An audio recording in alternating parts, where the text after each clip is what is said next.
Corona virus हार गया और न्यूजीलैंड जीत गया। जानना चाहते हैं कैसे? कोरोना वायरस जो कि पूरी दुनिया में तबाही मचा रहा था और जिसके बाइस लाखों अफराद अपनी जान से हाथ धो बैठे थे, उसे न्यूजीलैंड ने हरा दिया है। न्यूजीलैंड की वजीर आजम जेसिंडा आर्डर्न ने ये ऐलान कर दिया है कि न्यूजीलैंड में कोरोना का एक भी केस नहीं बचा। मतलब न्यूजीलैंड कोरोना से पाक हो गया है। साथ ही उन्होंने मुल्क से सारी पाबंदियां जो कि कोरोना को रोकने के लिए लगाई गई थी, इनको भी खत्म करने का ऐलान कर दिया है। एक वीडियो पैगाम में जेसिंडा आर्डर्न ने बताया कि कोरोना का अब कोई भी केस न्यूजीलैंड में मौजूद नहीं है, जिसके बायस सारी पाबंदियां खत्म की जा रही हैं। Kia ora everyone. Thought that I would just pop in at the end of quite a significant day in case you missed the post-cabinet press conference that was today at 3 o'clock.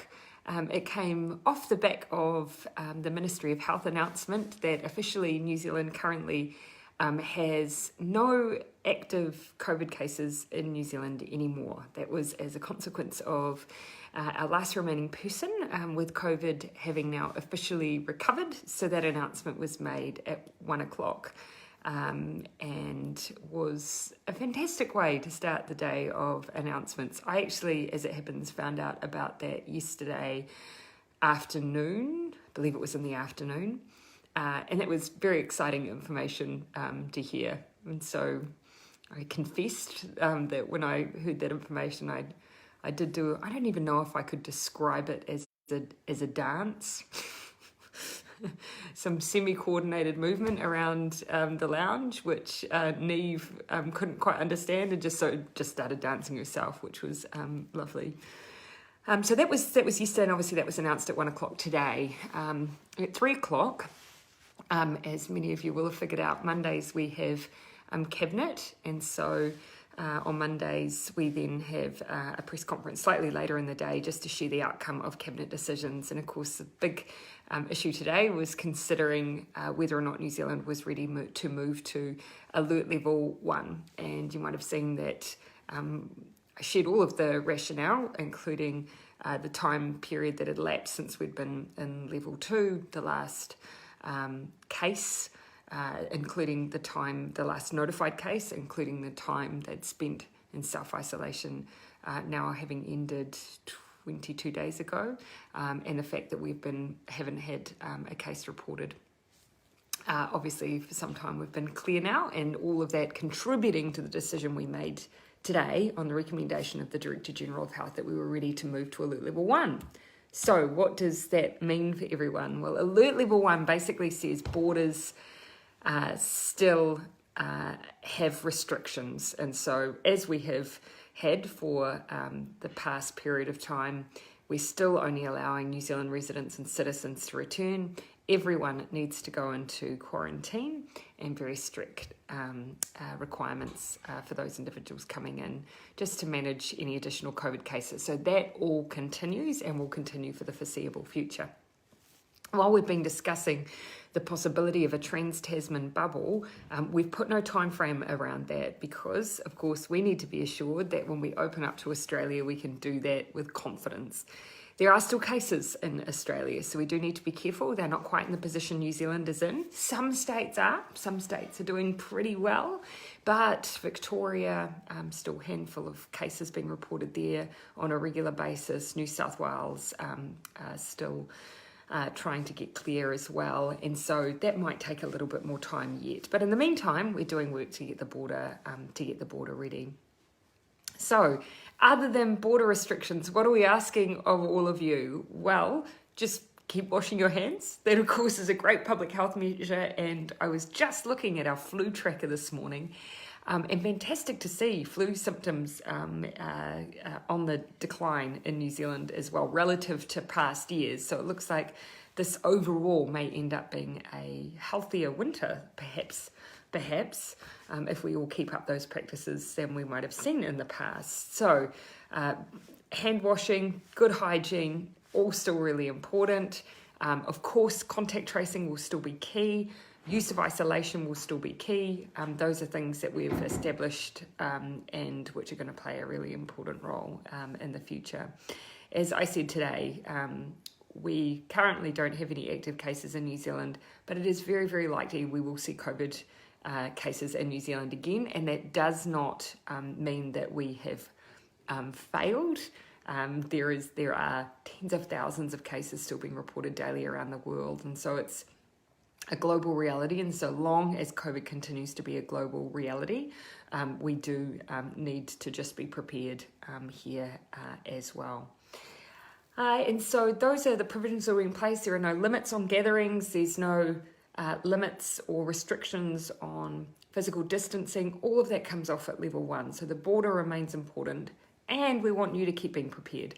If on the off chance we do have cases and they may be in your proximity, we want you to be able to tell us where you've been and who you've been with.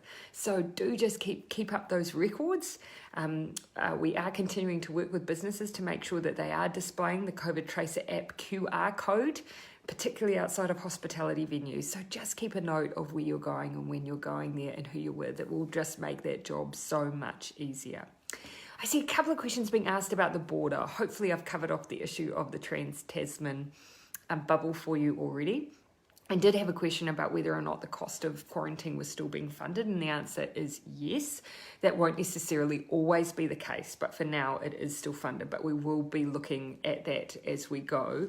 Keep in mind, if you are given a economic exemption, and we've had a few of those already, that those employers are then paying, so that's a difference, but the vast majority are being covered by the New Zealand government, and they are for New Zealanders returning home.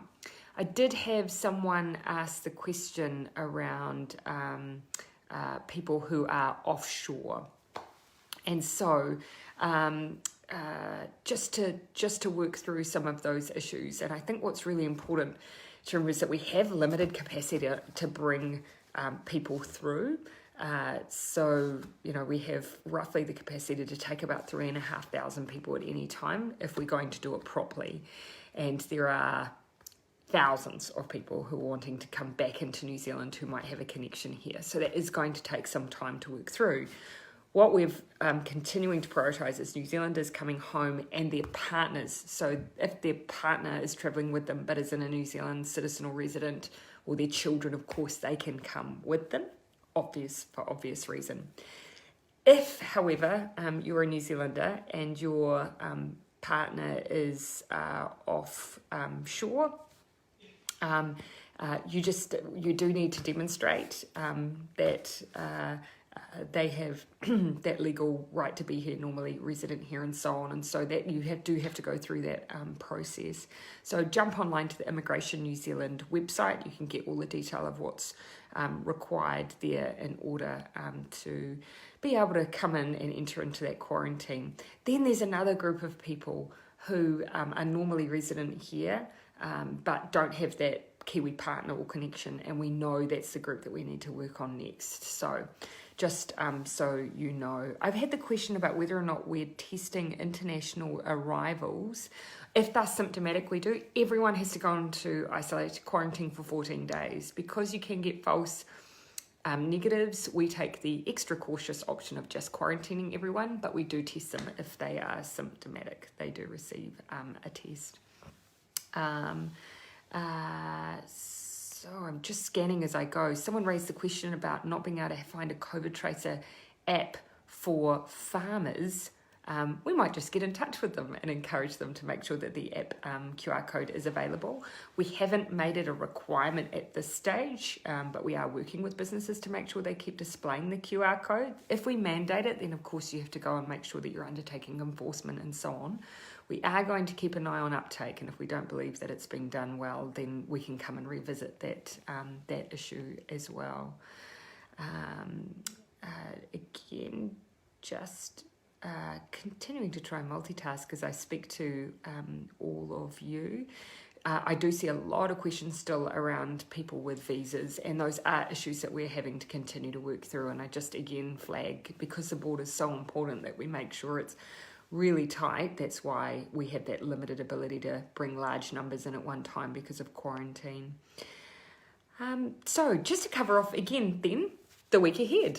So on Tuesday, tomorrow, I'll be heading to Tauranga, and there I'm visiting with operators of in the horticultural industry. We've actually been able to successfully redeploy people from our tourism sector into horticulture. So just having a talk to employers there about what more we can do to support some of that, because there's high need in our horticultural sector for New Zealanders and jobs, and those who are here trying to find work, but at the same time just making sure that we're job matching really well. Wednesday, I'm in Kaikoura, and I'll be doing a tourism visit and announcement there. Thursday, Auckland for an infrastructure announcement, and Friday, I'll be participating in Vision Week. If you haven't heard of Vision Week, it's a fantastic initiative to give New Zealanders a chance to have their say on what the rebuild of New Zealand looks like. It's running from the 8th to the 12th of June. You can find details about Vision Week online if you Google Vision Week NZ, or hashtag Vision Week on social media if you want to take part in what are a whole lot of online discussions and chats and so on. So I really encourage you to take a look at that. Okay, everyone, I think probably I've probably gone on enough at you for your Monday evening. Thank you for joining me with my wobbly camera work this evening. I've got you propped up on my desk. I'll pop back across the course of the week and update you on anything further that's going on this week. And in the meantime, though, I'll try and pick up some of your questions from this Facebook Live and see if I can answer them across the course of the days ahead. Till then, thank you everyone for joining me. Thanks for all your hard work over the past many weeks. Although, we know this isn't over, we've got a long road ahead. We've got a significant recovery. This was an important milestone today. So I hope that you have a chance to just reflect on the huge effort all New Zealanders have put in, including you. So have a good evening, everyone. Take care. वाज़ेह रहे कि New Zealand corona से पाक दुनिया का पहला ऐसा मुल्क है जहां कोरोना का अब कोई भी केस नहीं रहा। साथ ही 39 साला वजीर आजम की कारकर्दगी के हवाले से पूरी दुनिया में तारीफ हो रही है।